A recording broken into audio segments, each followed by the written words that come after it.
તો જેતપુરમાં સતત ચોથા દિવસે વરસાદી માહોલ છે। જેતપુર પંથકમાં ભારે વરસાદી ઝાપટું છે। શહેરના તીનબત્તી ચોક, વડલી ચોક, Amarnagar, MG road, Fulwadi, Tinbatti, Kankiya plot સહિતના વિસ્તારમાં બપોર બાદ વરસાદ વરસી રહ્યો છે। સતત વરસાદને લઈને ખેડૂતો ચિંતામાં મુકાયા છે। તો સતત વરસાદી માહોલમાં વાતાવરણમાં ઠંડક પ્રસરી છે। ઉલ્લેખનીય છે કે વરસાદ બાદ અનેક વિસ્તારો પાણી। જેતપુરમાં સતત ચોથા દિવસે વરસાદી માહોલ છે, પરંતુ ધરતીપુત્રો ચિંતામાં છે, કારણ કે સતત વરસાદ વરસતા તેમના પાકને નુકસાનની ભીતિ પણ સેવાઈ રહી છે। તો જેતપુર પંથકમાં વરસાદી ઝાપટું જોવા મળી રહ્યું છે। આ પાછોતરા વરસાદ છે કે જે પાકને નુકસાન પણ કરી શકે છે। તેના કારણે ધરતીપુત્રો ચિંતિત છે। સતત ચોથા દિવસે વરસાદ વરસી રહ્યો છે। તો જૂનાગઢ શહેરમાં ધોધમાર વરસાદ, 6 કલાકમાં 2 ઇંચ વરસાદ, રસ્તા પાણી। ગ્રામ્ય પંથકમાં પણ વરસાદી માહોલ યથાવત। માણાવદર, વંથલી, ભેસાણ, વિસાવદર, મેંદરડા, કેશોદ, માંગરોળ, માળિયા સહિતના ગ્રામ્ય વિસ્તારોમાં અડધાથી 2 ઇંચ વરસાદ વરસ્યો છે।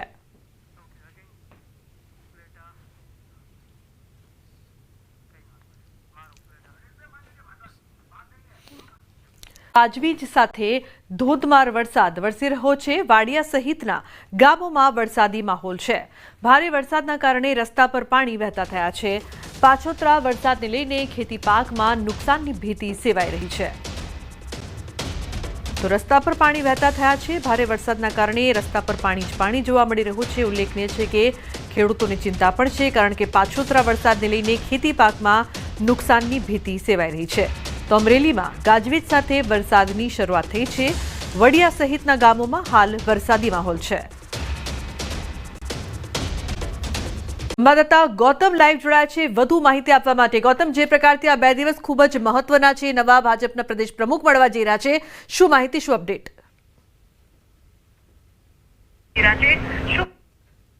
બિલકુલ, પ્રદેશ પ્રમુખના નામ અંતર્ગતની જે કાઉન્ટડાઉન જે છે તેની શરૂઆત થઈ ચૂકી છે। એટલે કે આવતીકાલથી આ નોટિફિકેશન જે છે તે જાહેર કરી દેવામાં આવશે। આવતીકાલે ચૂંટણી જે છે તે યોજાવાની છે ને તેને લઈને પ્રદેશ પ્રમુખ ખાતે પણ પ્રદેશ કાર્યાલય ખાતે પણ ધમધમાટ જે છે તે જોવા મળી રહ્યો છે। મહત્વનું એ છે કે ભારતીય જનતા પાર્ટીએ પ્રદેશ પ્રમુખ અને રાષ્ટ્રીય પરિષદની ચૂંટણી માટેની પ્રક્રિયાની જાહેરાત કરી દીધી છે। જે અંતર્ગતની વાત કરીએ તો ફોર્મ સ્વીકારવાની તારીખ જે છે તે આવતીકાલે યોજાવાની છે। 11 વાગ્યાથી 2 વાગ્યા સુધી પ્રદેશ કાર્યાલય કમલમ ખાતે ફોર્મની સ્વીકારણી જે છે તે થવાની છે। ત્યારબાદની વાત કરીએ તો ફોર્મ ચકાસણીની પ્રક્રિયા પણ આવતીકાલે થવાની છે। એટલે કે 3 વાગ્યાથી સાંજે 4 વાગ્યા સુધી આ ફોર્મ ચકાસણીની કામગીરી જે છે તે યોજાવાની છે। અને એ જ અંતર્ગતની વાત કરીએ તો ફોર્મ પરત ખેંચવાની જે વાત છે તે 5 વાગ્યાથી લઈને 6 વાગ્યા સુધીની જે છે તે રાખવામાં આવી છે। મહત્વનું એ છે કે મતદાનની પ્રક્રિયા જે છે તે 4 તારીખને શનિવારે જે છે તે પ્રદેશ કાર્યાલય કમલમ ખાતે યોજાવાની છે અને મતગણતરી જે છે તે 4 તારીખે થવાની છે। એટલે કે આગામી 2 દિવસની અંદર ભારતીય જનતા પાર્ટીના પ્રદેશ પ્રમુખ જે છે તે મળી જશે। ને જે અંતર્ગત ભારતીય જનતા પાર્ટીએ વિવિધ નામોની જાહેરાત જે છે તે પણ કરવામાં આવી છે। જે અંતર્ગતની વાત કરીએ તો 200થી પણ વધારે નામો જે છે તે મતદાન પ્રક્રિયાની અંદર જોડાવાના છે। જેમાં લોકસભાના જે સંસદ સભ્યો જે છે તેમાંથી 10% પ્રમાણેના નામો જે છે તેની જાહેરાત કરવામાં આવી છે। કેન્દ્રીય ગૃહમંત્રી અમિત શાહ જે છે તે પણ તેમાં મતદાન પ્રક્રિયા કરવાના છે। CR પાટીલનો પણ સમાવેશ કરવામાં આવી રહ્યો છે। એ જ અંતર્ગતની વાત કરીએ તો મનસુખ માંડવિયા જે કેન્દ્રીય મંત્રી જે છે તે પણ મતદાન પ્રક્રિયાની અંદર સામેલ થવાના છે। ને નીમુબેન બામણિયા જે છે તે પણ આ મતદાન પ્રક્રિયાની અંદર સામેલ થવાના છે। મહત્વનું એ છે કે 200 જેટલા લોકોનો સમાવેશ જે છે તે કરવામાં આવી રહ્યો છે। અત્યારે હાલ તમે જોઈ રહ્યા છો કે કમલમ ખાતે જે મતદાર યાદી જે છે તે પણ લગાવી દેવામાં આવી છે। અને આ પ્રકારના નામો જે છે તે કરી દેવામાં આવે છે।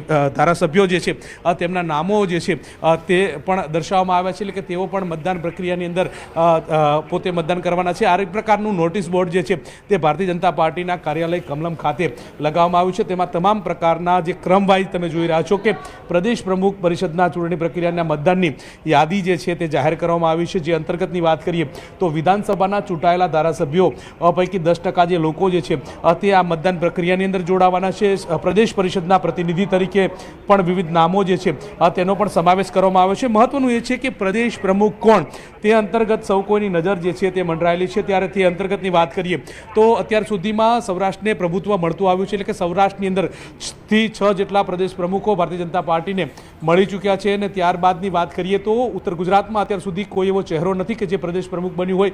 એ જ રીતે મધ્ય ગુજરાતની પણ વાત કરીએ તો તેમાંથી પણ કોઈ પણ વ્યક્તિ પ્રદેશ પ્રમુખ બન્યો હોય તે પ્રકારની વાત નથી। જ્યારે દક્ષિણ ગુજરાતની વાત કરીએ તો વર્તમાન પ્રદેશ પ્રમુખ જે છે તે દક્ષિણ ગુજરાતમાંથી આવે છે અને દક્ષિણ ગુજરાતને વર્ષો પછી પ્રતિનિધિત્વ મળ્યું હોય તે પ્રકારની વાત છે। કારણ કે અગાઉ જે છે તે એક જે છે તે દક્ષિણ ગુજરાતમાંથી પ્રદેશ પ્રમુખ તરીકે મળ્યા હતા અને ત્યારબાદ હવે આગામી દિવસોની અંદર પ્રદેશ પ્રમુખ કોણ તે અંતર્ગતની જે ચર્ચાઓ જે છે તે ચાલી રહી છે। જો મધ્ય ગુજરાતની વાત કરીએ તો મધ્ય ગુજરાતની અંદર હાલ તો બે નામોની ચર્ચા જે છે તે પૂરજોશની અંદર ચાલી રહી છે। એટલે કે મધ્ય ગુજરાતના બે નામોની અંતર્ગતની વાત કરીએ તો તેમાં દેવસિંહ ચૌહાણ જે છે તેમનું નામ મોખરે ચાલી રહ્યું છે। એ જ રીતે અર્જુનસિંહ ચૌહાણ જે પૂર્વ કેબિનેટ મંત્રી તરીકે પણ રહી ચૂક્યા છે અને તેમનું નામ પણ ચર્ચાઈ રહ્યું હોય તે પ્રકારના સમાચાર પ્રાપ્ત થઈ રહ્યા છે। તેમનું નામ પણ હોટ ફેવરિટ તરીકે મધ્ય ગુજરાતમાંથી ચાલી રહ્યું છે। તેમને આ પ્રતિનિધિત્વ મળે તો નવાઈ નહીં, કારણ કે તેઓ જિલ્લા પ્રમુખની જવાબદારી પણ નિભાવી ચૂક્યા છે, કેબિનેટ મંત્રી પણ રહી ચૂક્યા છે અને આરએસએસ સાથે સીધું જે છે તે સંપર્કમાં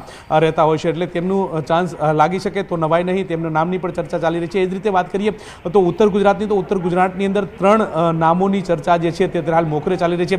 વર્તમાન ચેરમેન બનેલા બનાસ ડેરીના અને ગુજરાત વિધાનસભાના અધ્યક્ષ તરીકેનું જે સુકાન સંભાળી રહ્યા છે શંકર ચૌધરી, તેમના નામની પણ ચર્ચા ચાલી રહી છે। એટલે કે ભારતીય જનતા પાર્ટી તેમને પણ મેદાને ઉતારી શકે તો નવાઈ નથી। બનાસકાંઠાથી તેઓ આવે છે, એટલે કે ઉત્તર ગુજરાતનો મજબૂત ચહેરો જે છે અને ઓબીસી સમુદાયમાંથી આવે છે, તેમના નામની પણ ચર્ચા ચાલી રહી છે। એ જ અંતર્ગતની વાત કરીએ તો બીજું નામ જે છે તે જગદીશ વિશ્વકર્માનું નામ ચર્ચાઈ રહ્યું છે। તેઓ અમદાવાદ જે મહાનગરપાલિકા જે છે તેમના 6 વર્ષ દરમિયાનની ટર્મમાં બિલકુલ આભાર સમગ્ર માહિતી બદલ। તો સંભવિત નામોને લઈને પણ ચર્ચા છે। 2 દિવસમાં ખબર પડશે કે કોનું નામ છે કે જેના પર મોહર લાગે છે।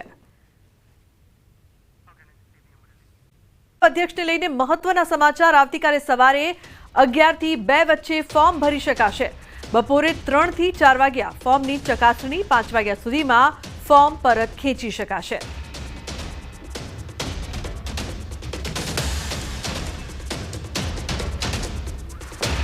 મહત્વપૂર્ણ 4 ઓક્ટોબરે મતદાન અને મતગણતરી, 224 મતદારો મતદાન કરશે।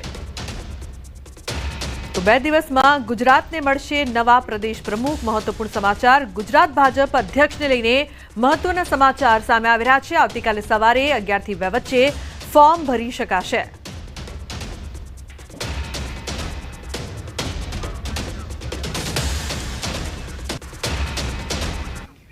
ફોર્મ ભરવાની જે કંઈ પ્રક્રિયા છે એ આવતીકાલે સવારે 11 થી 2 વાગ્યા સુધીના સમય સુધી રહેશે।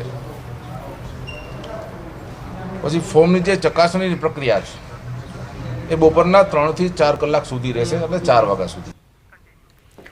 4 ઓક્ટોબરે મતદાન અને મતગણતરી, 224 મતદારો મતદાન કરશે। સવારે 10 થી 11 વાગે મતદાન પ્રક્રિયા। 4 ઓક્ટોબરે 11 વાગ્યાથી મતગણતરી હાથ ધરાશે। 2 દિવસમાં ગુજરાતને મળશે નવા પ્રદેશ પ્રમુખ। બીજી તરફ કમલમમાં નવા પ્રમુખની ચૂંટણીની તૈયારીઓ, કાર્યક્રમ માટે મંડપ બાંધવાના કર્યા શરૂ।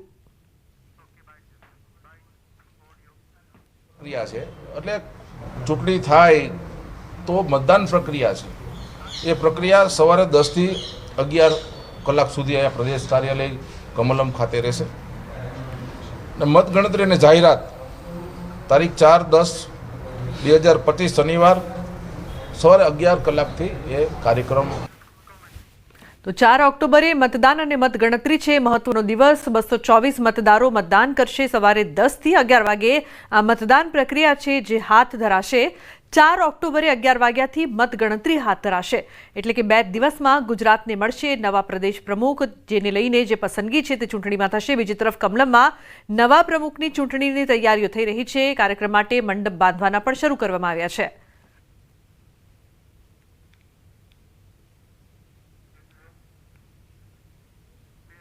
તો 224 મતદારો મતદાન કરશે।